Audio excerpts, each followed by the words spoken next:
Halo, apa kabar? Pencinta mistis sekalian, dimanapun Anda berada. Kali ini saya akan membawakan cerita mistis yang berjudul Ibu dan Bayi. Cerita ini sukses membuat siapapun yang melihat akan merasa merinding seketika. Kejadian bermula ketika seorang pria bernama Krishna yang bekerja sebagai sales di sebuah perusahaan rokok terbesar di Indonesia baru saja mendapatkan bonus dari kantornya. Ia mendapatkan bonus karena berhasil mencapai target yang telah ditetapkan perusahaan. Berhubung bonus itu terbilang lumayan, ia pun berusaha untuk membeli sebuah mobil. Krishna saat ini tengah memiliki seorang istri yang sedang hamil muda. Krishna ingin memanjakan istrinya yang memang hamil muda. Ia pun membeli sebuah mobil dengan harga yang pas di kantong. Dirinya berencana untuk membeli sebuah mobil dengan kondisi bekas agar bisa lebih mudah dan dapat dibayar dengan cash. Singkat cerita, Krishna menemukan mobil yang pas di hati dan budget, yaitu mobil dengan merek Nissan dan tipenya adalah Grand Livina warna abu-abu. Krishna membeli mobil tersebut dari seorang bapak-bapak yang membutuhkan uang. Karena dirasa cocok dan pas, akhirnya Krishna bersepakat dengan bapak tersebut. Awal mobil tersebut datang ke rumah pasangan baru menikah tersebut. Mereka berdua sangat senang sekali. Mereka jadi bisa leluasa pergi kemana-mana dengan mobil sendiri tanpa mau memakai mobil kantor. Namun beberapa hari di rumah, mobil si Abu Monyet atau panggilan kedua pasangan itu selalu tercium bau amis. Iya, bau amis darah. Mereka selalu mencoba mencari-cari di sela-sela mobil untuk mengetahui sumber dari bau amis tersebut. Yang ditakutkan justru ada binatang yang mati dan mengeluarkan darah. Tapi semua tak membuahkan hasil karena tak ada satupun binatang mati di sela-sela mobil. Bau amis darah itu semakin menyengat ketika sore menjelang malam hari. Krishna pun sering membawa si Abu Monyet ke tempat cuci mobil dan diminta untuk memberikan pewangi yang lebih banyak. Namun tetap saja bau amis itu masih tercium ketika sudah sampai rumah. Selain itu, jika mereka sedang mengendarai mobil di malam hari, selalu saja terdengar suara tangisan bayi, meski suaranya samar-samar. Meski tak begitu jelas, suara tangisan bayi itu cukup mengganggu mereka. Sehingga akhirnya Krishna berencana membawa mobil itu ke paranormal atau orang yang tahu menyelesaikan permasalahan mobil itu. Karena menurutnya ini bukan permasalahan yang biasa terjadi. Tapi karena kesibukan pekerjaan, akhirnya rencana ke paranormal tersebut selalu diundur-undur. Sampai pada kejadian suatu malam, Krishna harus berangkat larut malam karena lembur di kantor sekitar pukul 1 dini hari. Sepanjang jalan pulang, ia terus mencium bau amis darah. Ketika jarak sampai ke rumah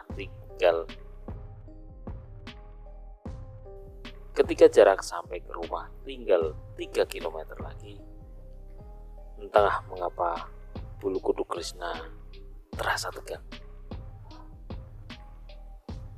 Saat menyetir, Krishna membaca doa terus-menerus. Namun suara tangis bayi itu muncul lagi, terdengar lebih jelas dan lebih keras dari sebelumnya, dan akhirnya ia pun mulai curiga ada yang tak beres.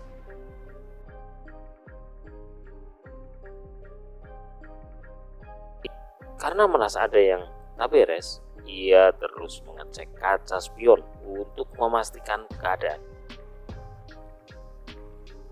Ketiga kalinya Krishna melihat ke kaca spion, ada sosok wanita yang menggendong bayi di jok belakang mobilnya. Ia sempat tatap-tatapan sesaat, hingga akhirnya Krishna harus menginjak rem mobil dengan mendadak. Sontak, Krishna langsung keluar dari dalam mobil. Tapi karena waktu masih tengah malam, di luar pun sangat sepi sekali. Hampir tak ada orang.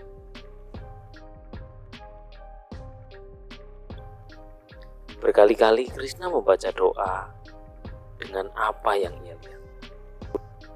Dan ketika ia melihat lagi dari luar, di jok belakang mobil kosong, alias tak ada siapa-siapa.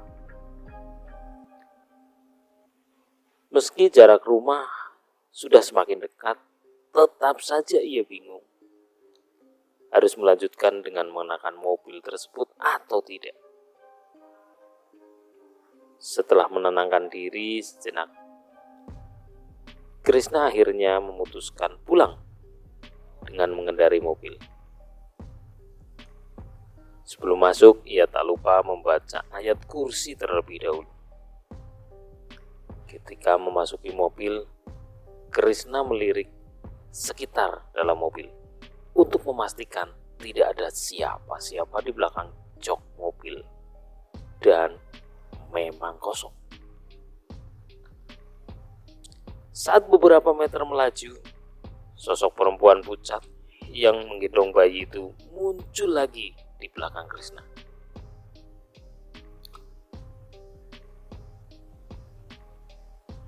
Bau amis bahkan semakin menyengat dari biasanya. Sontak, ia langsung membaca ayat kursi dengan teriakan. Karena Krishna baru pertama kali melihat makhluk tak kasat mata, ia menyetir sambil gemetar dan hampir menangis. Keringat panas dingin keluar dari sekujur tubuhnya. Dengan kekuatan gas yang luar biasa, ia langsung memarkirkan mobil tersebut di depan rumahnya tanpa memasukkan ke garasi. Sesampainya di dalam rumah, keringat dingin terus mengucur di tubuhnya. Ia mencoba langsung tidur, tapi tak bisa karena terus dibayangi hantu gentayangan itu. Keesokan harinya, Krishna langsung demam tinggi, sehingga istrinya pun bingung ketika suaminya harus pulang dengan buru-buru dan memarkirkan mobil dengan sembarangan. Krishna tak berani cerita karena istrinya yang sedang hamil muda. Ia takut jika istrinya nanti kepikiran, sehingga Krishna beralasan ingin tidur lebih cepat karena ngantuk semalam. Setelah sembuh dari sakit beberapa hari, Krishna trauma untuk menaiki si Abu Monyet. Karena bau amis masih terasa, ia memutuskan untuk membawanya ke kiai yang bisa mencari solusi permasalahan itu. Krishna ditemani temannya pergi ke kediaman Pak Kiai pada sore hari. Tapi sosok hantu gentayangan itu muncul dengan tiba-tiba di belakang jok. Karena kaget, Krishna akhirnya tak bisa mengendalikan mobil tersebut dan akhirnya kecelakaan masuk ke dalam jurang. Meski begitu, keduanya masih bisa selamat dan hanya mengalami luka lecet di tangan. Krishna segera meminta bantuan saudaranya untuk menginformasikan kondisi itu. Tak begitu lama, banyak warga yang melintas dan menolong Krishna serta temannya untuk ditenangkan. Menurut warga sekitar tempat itu memang sering terjadi kecelakaan tunggal dan Krishna adalah salah satunya. Entah karena apa, tapi Krishna tidak cerita bahwa ia kecelakaan karena melihat penampakan di jok belakang mobilnya. Kemudian mobil derek datang dan membawa mobilnya. Krishna pun dijemput oleh saudaranya dan selama di mobil saudaranya membahas kenapa ia kecelakaan di sana. Dirinya juga bertanya kepada temannya apa dia melihat sosok penampakan di jok mobil belakang. Tapi katanya dia tidak melihatnya. Malah dia heran kenapa Krishna tiba-tiba kaget dan banting setir.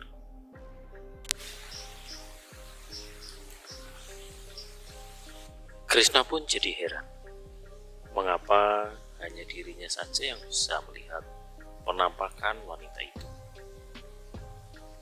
Setelah ia dan temannya diobati di rumah sakit, mereka pun langsung pulang. Krishna benar-benar kepikiran dengan mobil itu. Hingga akhirnya ia memutuskan untuk secepatnya bertemu dengan Kiai Mohi.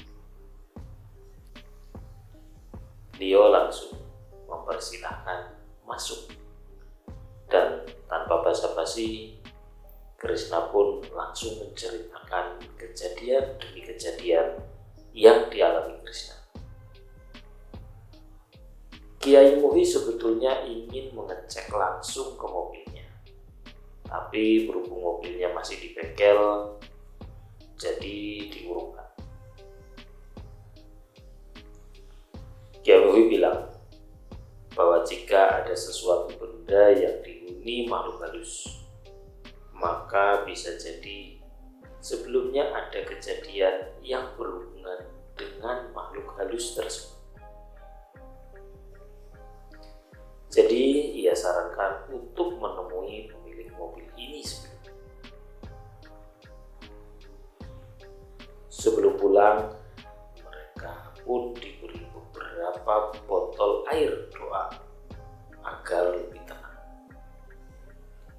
Esok harinya, sepulang Krishna dari kerja, ia langsung menemui pemilik mobil ini sebelumnya. Sebut saja namanya Pak Yahya. Dirinya mengutarakan maksud kedatangan dan menceritakan beberapa kejadian yang menimpa Krishna terkait mobil itu dan Pak Yahya kaget.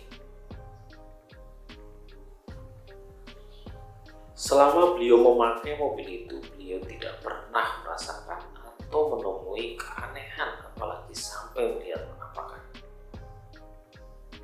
Beliau juga tidak pernah berlaku dan berbuat sesuatu hal yang janggal terhadap mobilnya sampai mobilnya dihuni makhluk halus tersebut.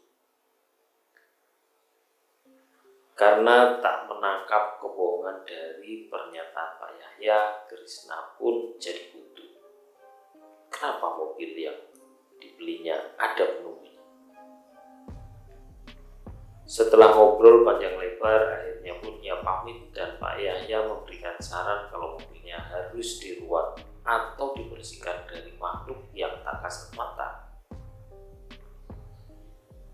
itu setelah pertemuan dengan Pak Yahya, Krisna mendapat telepon dari orang bengkel.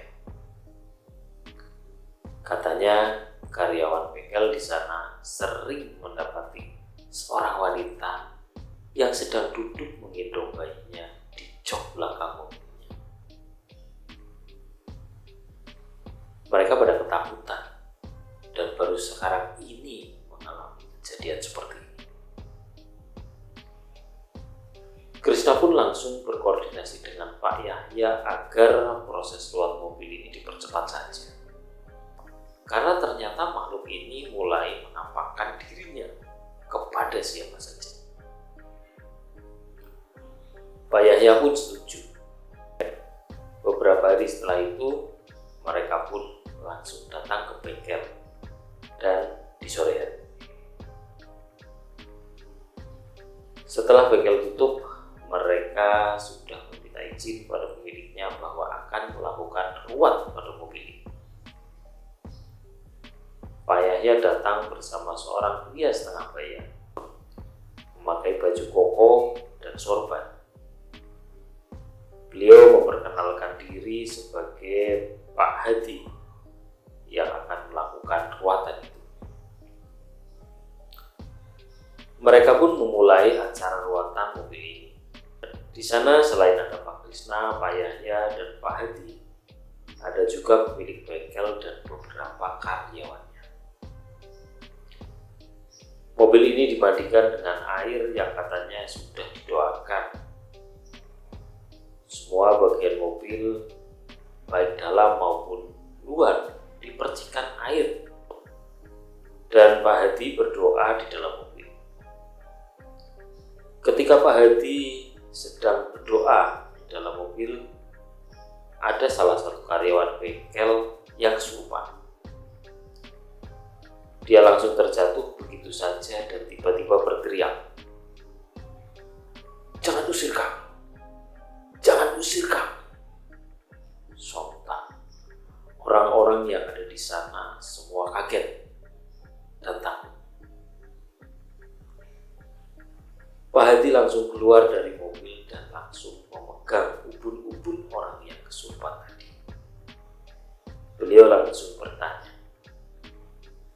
"Ini siapa?" "Saya, Reni." "Kamu yang ada di dalam mobil ini?" "Iya," katanya sambil menangis.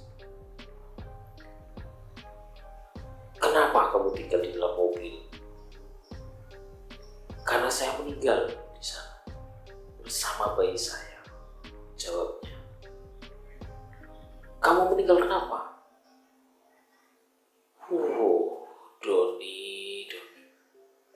Doni. Orang yang kesurupan itu malah menangis dan menyebut nama Doni.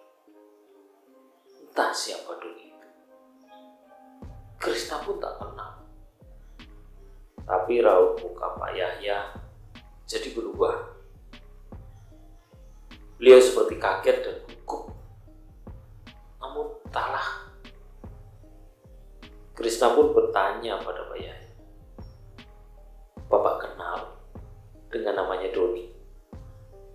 Pak Yahya pun menjawab, "Itu anak saya," ujar Pak Yahya dengan muka pucat pasi. Ternyata Pak Yahya punya anak namanya Doni yang masih sekolah SMA kelas 3. Wah, Krisna pun kaget dibuatnya. Sedangkan arwah Reni ini tidak mau disuruh meninggalkan mobil tersebut karena katanya dia nyaman di sana. Dia malah menangis dan terus menangis. Pak Hadi yang berusaha untuk memindahkan arwahnya seperti kewalahan. Beliau terlihat capek sekali. Krisna dan Pak Yahya akhirnya mengambil keputusan untuk mencari tahu dari Doni. Mungkin Doni tahu seseorang yang bernama Reni. Akhirnya mereka sudahi ruatan mobil ini. Ia langsung ikut Pak Yahya pulang ke Waluyo untuk bertemu dengan Doni. Kebetulan Doni sedang ada di rumah, jadi mereka bisa langsung bertanya padanya. Ketika mereka menanyakan nama Reni pada Doni, reaksi Doni langsung kaget dan pucat pasi.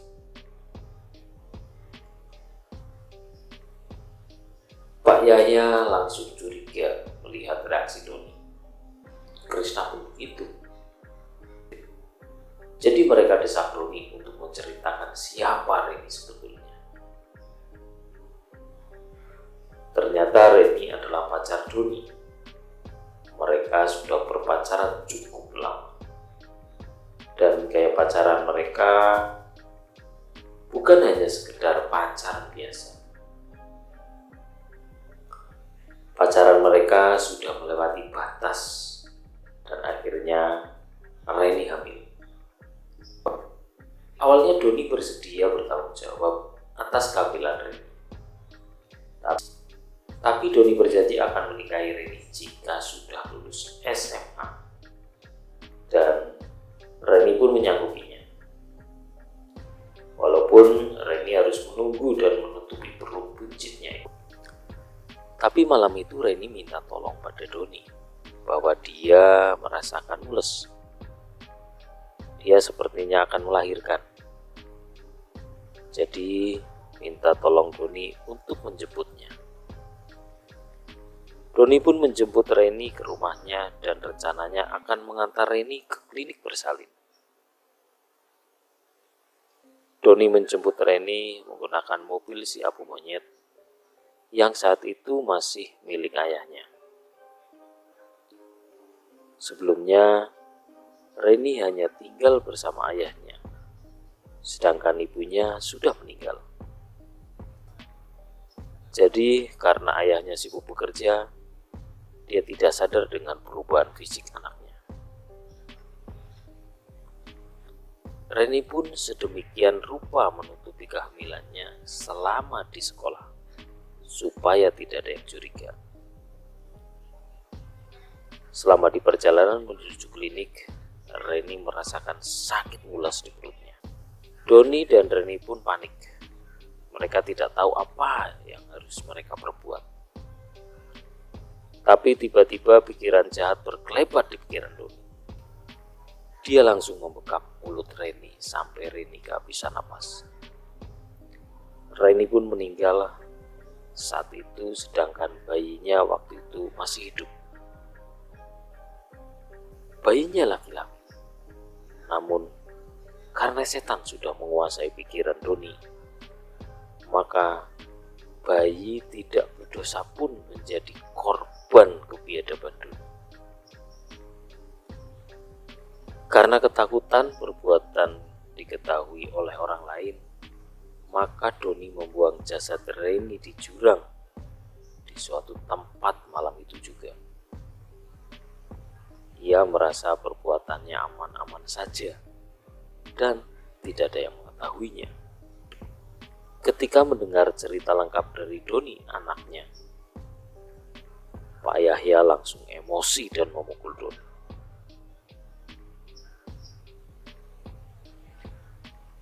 Dia langsung bersumpah bahwa Doni harus mempertanggungjawabkan perbuatannya. Saat itu, Doni langsung sujud di kaki ayahnya. Doni mengaku salah dan hilaf. Krishna pun mendengarnya hanya bisa geleng-geleng kepala.